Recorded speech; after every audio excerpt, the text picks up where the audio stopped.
sellist projekti nagu Piirissaar avastamist väärt. Tartu vald, Karita Tilk.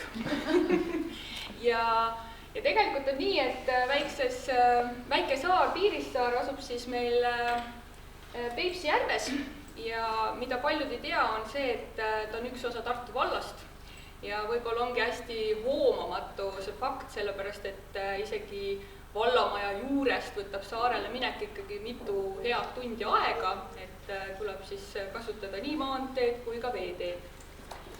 Aga nüüd projekt eesmärgina ei ole nagu võetud see, et nüüd hakkame vedama sinna hullupööra palju turiste, et hästi oluline selle projekti puhul on ka see, et arvestada seda kogukonda, kes seal toimetab, et tõesti need vanausulised, kes seal aasta ringi elavad, on pigem sellised, ütleme nii, et ega neid võõraid väga ei armasta, ütlevad nende kohta tulnukas, et pigem on jah see, et tuleb toimetada seal niimoodi, et neid väga ei segataks.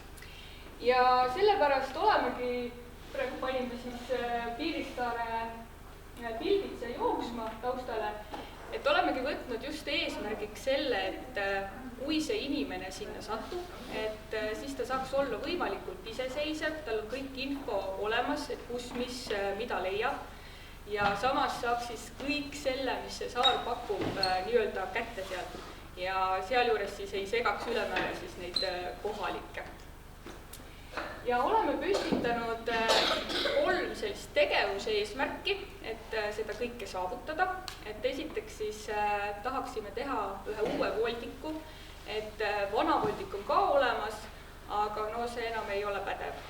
Ja tegelikult valdade liitumisega on hästi palju sellel saarel muutunud, õnneks küll positiivses suunas, et tõesti on tööle võetud saarevaht, kelle poole võib alati pöörduda, tehtud on kogukonna maja, just sai meil valmis kogukonna köök, tehtud on siis sellised grilliplatsid, ujumisvõimalused, kohe varsti tuleb mänguväljak, et kõik see info nagu võiks koonduda siis sellesse voldikusse, pluss siis, kui te ise vaatate, et tegelikult on hästi atraktiivsed pildid, et kohe tahaks minna külastama, et ka need pildid oleksid seal voldikus ja võib-olla siis selline väike paberi peal selline kaart ka, kus oleks siis kirjas ja näidatud, et kus miski objekt asub, mida võiks külastada. Ja sellele voldikule, see on kanal, mida laiendati, et sellele voldikule siis selliseks lisaks sooviksime ARK-is kaardirakenduses luua sellised teemarajad, et kui inimene sinna satub, et siis saabki valida, et see on kultuurimaja kusjuures. See on kultuurimaja. Et selles mõttes 2 siis sellist teemarada siis ütleks niimoodi. Et oleme mõtelnud niimoodi, et üks osa oleks siis sellisele kultuuri- ja ajaloolembelisele inimesele, kes võib-olla tõesti tahabki seal jalutada nendel rohtunud tänavatel, kuulata audiogiidist, mida üks või teine maja siis, või objekt siis on varemalt olnud ja mis selle lugu seal taga on.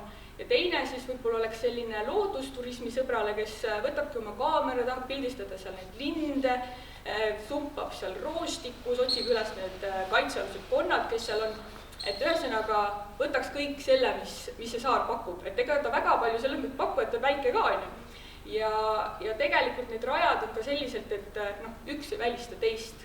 Ja see ARK-is kaardirakendus, kus me sooviksime seda teha, et selles mõttes tal on hästi palju häid võimalusi, et me saame sinna lisada need asukohapunktid, saame lisada audiogiidi, saame pilte, saame jutte juurde ja tegelikult me ei pea üldse saare peal olema, et kogu seda rada siis nii-öelda läbida, et täitsa mandri pealt on ka võimalik teha. Ja 3. tegevus eesmärk, mis meil on leida Piirissaarele selline omane meene. Et hästi palju on tulnud tagasisidet, et käisin saarel ära, oli väga tore, aga midagi nagu käega katsutavat ei jää mälestuseks. Ja sellega olemegi mõtelnud niimoodi, et võiksime kuulutada võib-olla üle Tartumaa välja sellise konkurssi, just leidmaks seda midagist. Et võib-olla jah, koha peal ise mõtled, et mis see võiks olla, postkaart, magnet, see on kõik tavaline, aga ma ise olen hästi elevil ja loodan, et sellest konkursist võiks tulla midagi sellist väga ägedat.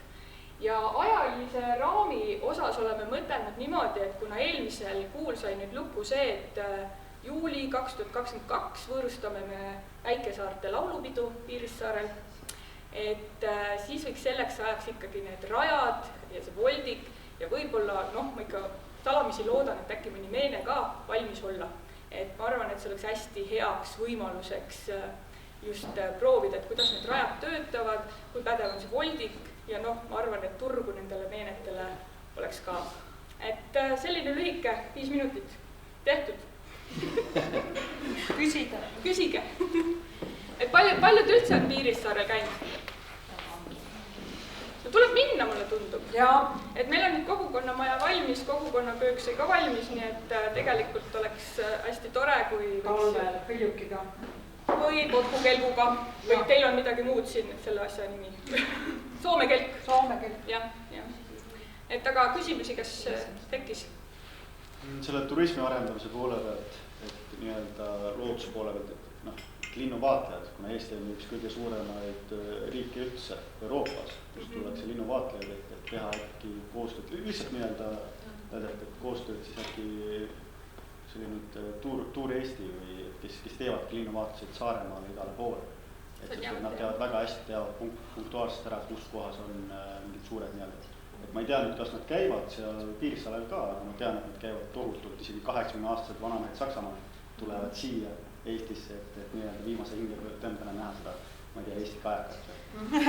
Aga see tegelikult ongi niimoodi. Ja ma arvan, et Piirissaar on ka üks selline koht, kus on näiteks linnuturism nii-öelda soositud. Ma arvan ka, sest on lind ja seal on igasuguseid haigrud ja mis seal on ja pluss need konnad, et nende konnade poole pealt peaks ka kedagi nagu sellist uurima võib-olla, et kes võiks nagu rohkem teada või anda seda infot nagu nende kohta. Et loomade poole pealt on lihtne, seal on need metssead ja kähmid, aga need teevad tõesti kõvasti pahandust. aga muud ei ole, jah. Mis rakendust kasutate? Artis. See on meil vallas olemas ja ma tegin ka veebruarikuus, kasutasin seda rakendust selleks, et luua sellised ajaloorajad nii-öelda valda, et täitsa võid kodulehelt vaadata ka, et kuidas see nagu välja näeb. Et minu meelest hästi hea rakendus, et saab hästi palju erinevaid asju sinna lisada juurde, et see audiogiidki on hästi nagu selline minust vahva, et mul endale küll meeldiks kuulata ja siis vaadata, et mis see siis on ja kuulad siis jutu kõrvale. Aitäh!